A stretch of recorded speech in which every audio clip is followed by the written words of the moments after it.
Welcome to today's edition of Fitness D TV. We've been getting a lot of questions about people who aren't really sure how to get the most out of their bands. You know, you think you gotta have 8,000 different bands to have a whole bunch of different weights, like you gotta have a lot of dumbbells. That's not true, okay? Any one band can be made to be about as hard as you need it to be based on changing the way that you hold the band or the way that you step on the band. So I'm going to show you how to step on the band to make it harder or easier, and I'm also going to show you how to do a loop so you can take that same band and change the tension again to make it harder or easier, okay? So, say you're doing a bicep exercise, okay? You're going to stand on your bands like this. You always want your handles to be the same distance apart, because if one handle's down here, the other one's up here, obviously that's not going to work, right? So you want your handles to be about the same distance apart, okay? And this is the tension that I've got going on right now, okay? So say I'm doing my workout, I'm doing P90X or whatever I'm doing, and I'm like, you know, this really is not quite hard enough for me. I don't have to stop the exercise, I don't have to stop the video, I just bring my feet out a little bit further. Now I've stepped on more of the resistance band, now it's going to be harder for me to pull those up, okay? Same thing, if you're feeling wasted at the end of your set and you want to get 2 or 3 more out, all you gotta do is bring your feet in closer together. Now you don't have as much tension as you had before, and now it's even easier. Okay, this applies to any exercise that you're doing.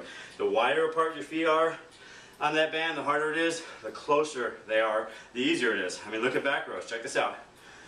You stand here like this, and you're doing one arm back rows coming back like this. And you're like, you know what? I can do this all day long.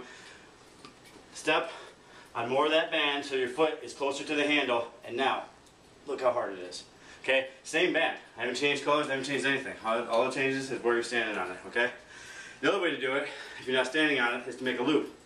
Okay, so say you want to go like this and do a back exercise. Okay, see this loop right here in between my feet? If I try to go like this and pull those up, they're not going anywhere, okay? So, I can change my loop. Now I'm not standing on as much of the band. Now I can go further. That's actually a bad example because that's a really hard exercise with a band that's heavy, but you get the idea. The smaller the loop is, the less resistance there is, the more you can pull out like that, or the easier it is to do the exercise. If you got a bigger loop, you're going to be standing on more of the band, and then it's going to be harder. Okay, so you don't need to buy 5, 10 bands. Okay, 3, 4, we've got black, blue, red, and green.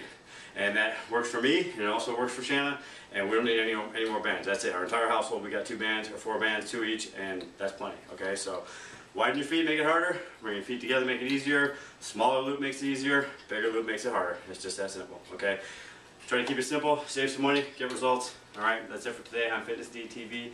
We will see you next time.